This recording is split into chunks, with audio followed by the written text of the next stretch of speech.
Estas son, digamos que en este esquema, las posiciones de todos los electrodos que te acabamos de poner allí. Y el color me está diciendo en cuáles puedo confiar de la medida, ¿no? Entonces, verde, por supuesto, están bien. Y los demás, los rojos están fatales. En los negros de plano no hay señal. Voy a manipular un poco ahí a ver qué sucedió. Los amarillos están un poco mejor. Y entonces lo que vemos de este lado de acá, que son los trazos, pues no le podemos confiar a todos, ¿no? Eso que ves ahí son el tipo de consecuencias de hacer un movimiento, ¿no? Si tú parpadea mientras... Mira, ese es el tipo de influencia que tiene ahí. Si tú cierras los ojos,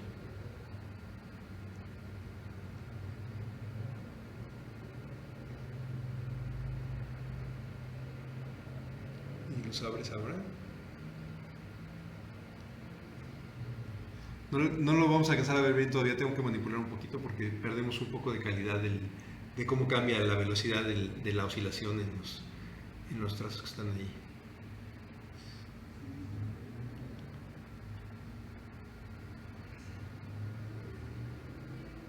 Y un movimiento ocular, por ejemplo, si haces un nistagmo a la izquierda, a la derecha, también tiene un efecto claro ahí.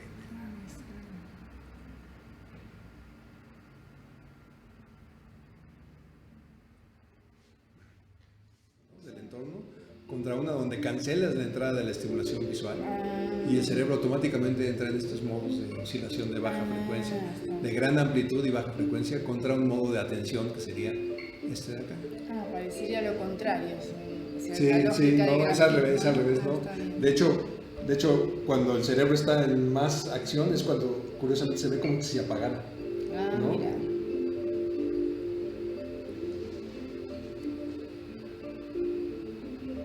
Déjame contrastar ese contra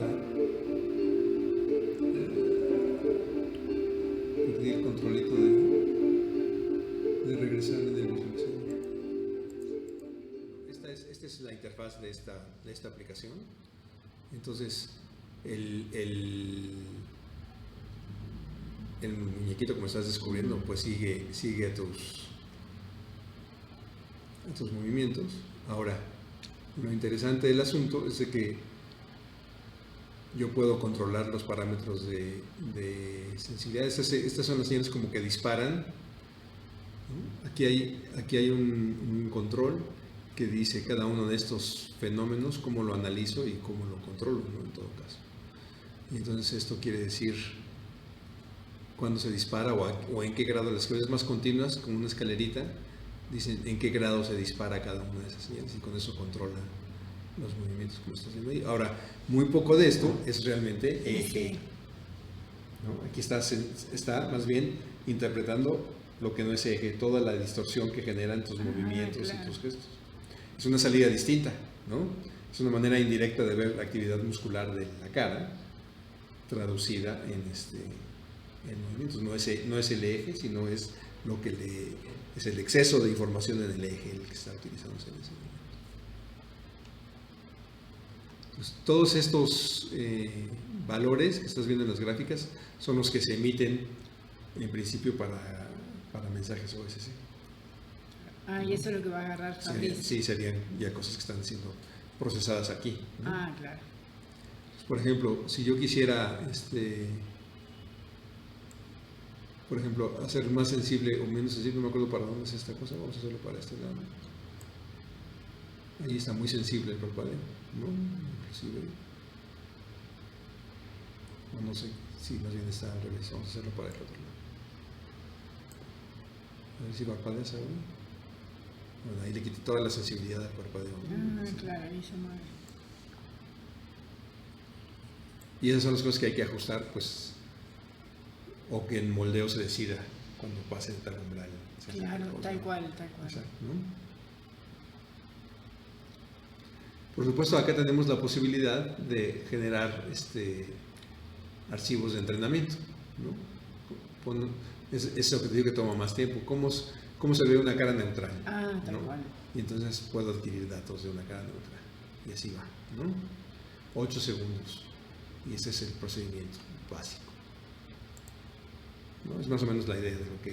O sea, aunque yo no me esté moviendo y veo que se mueve, es porque no ¿hay está, actividad? Sí, y no está todo calibrado, entonces...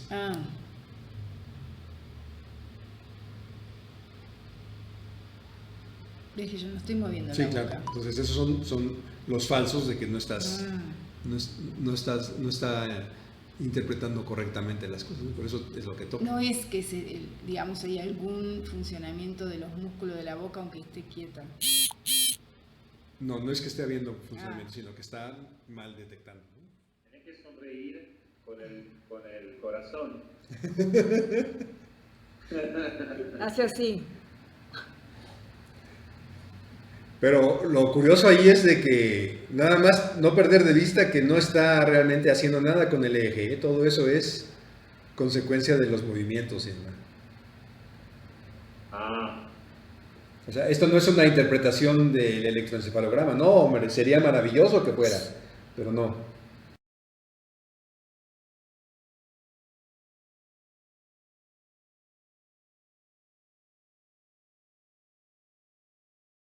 Información específica en el eje. Ya la información está demasiado contaminada por muchas cosas y entonces lo único que podemos hacer, aspirar a hacer es tener una fotografía del estado mental, ¿no? General. Y ya sea que lo determinemos nosotros midiendo cosas o que lo observemos con un software como este que da medidas específicas, a saber cómo las determine, pero tratar de asociar la actividad que tú decidas hacer, que a lo mejor te convenga desde la perspectiva de tu acto, y contrastar contra las medidas que podemos obtener en esas condiciones y tratar de tener una noción general, ¿no? de la asociación y luego utilizarla esa para generar los comandos correspondientes. Esa sería una opción básica. La otra posible, pero que toma más tiempo, pero que seguramente será mejor, es tomar muchos ejemplos de ti haciendo una actividad particular y luego tratando de inferir en general cómo se ve tu estado mental una vez que tú haces y vuelves a hacer esa misma actividad en las mismas condiciones, o prácticamente en las mismas condiciones. Y ahora te pregunto por la diadema tiene unos electrodos. Esos electrodos hacen contacto con la piel.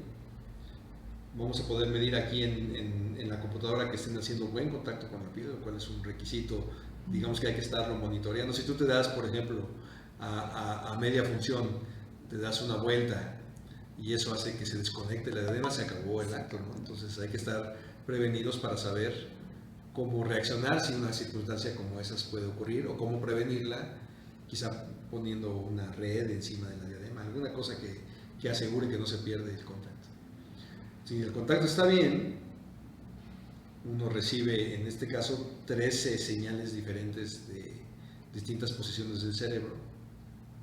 Tenemos una idea general de que los electrodos digamos, de la parte central de la cabeza tienen que ver con la actividad motora.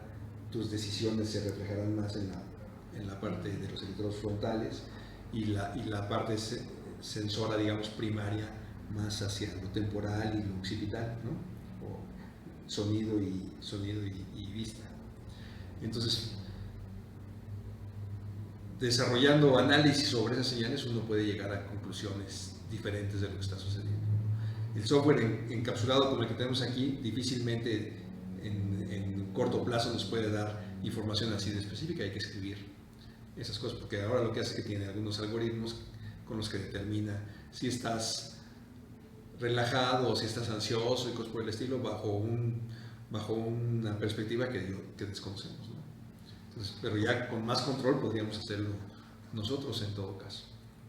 Y hay que analizar entonces en el tiempo esas señales y sacar una conclusión de lo que te están diciendo en general sobre tu estado mental. Hay tareas particulares, yo le decía a Fabricio hace un rato, hay tareas particulares que podemos identificar que están sucediendo. Por ejemplo, si tienes un parpadeo de una luz a una frecuencia constante, que es percibible por el ojo, si tú pones atención, si fijas tu atención en esa fuente de estimulación, yo puedo decirte que lo estás haciendo porque tiene un reflejo sobre la corteza visual primaria. Entonces, si le estamos viendo con uno de los electrodos, yo te puedo decir, estás viendo esto. Entonces, si yo te pongo dos que te estimulan a frecuencia distinta, yo te puedo decir a cuál de las dos le estás poniendo atención. Pero eso es porque desencadena procesos mentales muy básicos que son claramente identificables. Claro, ¿no? tal cual. A diferencia de imaginarte que tarareas el himno nacional. Eso es muy complicada tarea. Entonces, eso podemos construir. Podemos también identificar, por ejemplo, la ocurrencia en tu entorno de un evento que casi no sucede. Por ejemplo, si estás dentro de una, digamos, inmersa en un cuarto donde estás recibiendo cambios de luz multicolor, pero de momento el cuarto se oscurece y luego vuelve a este ritmo de luz multicolor, yo te puedo decir que acaba de suceder tal cosa y que estabas suficientemente atenta como para reconocer que eso sucedió. Entonces son fenómenos muy básicos de respuesta cerebral que se identifican sin duda en el eje, pero luego no son los mejores, ¿no? Para estas cosas. Sirven para comunicaciones básicas, pero para interactuar con un entorno más complicado.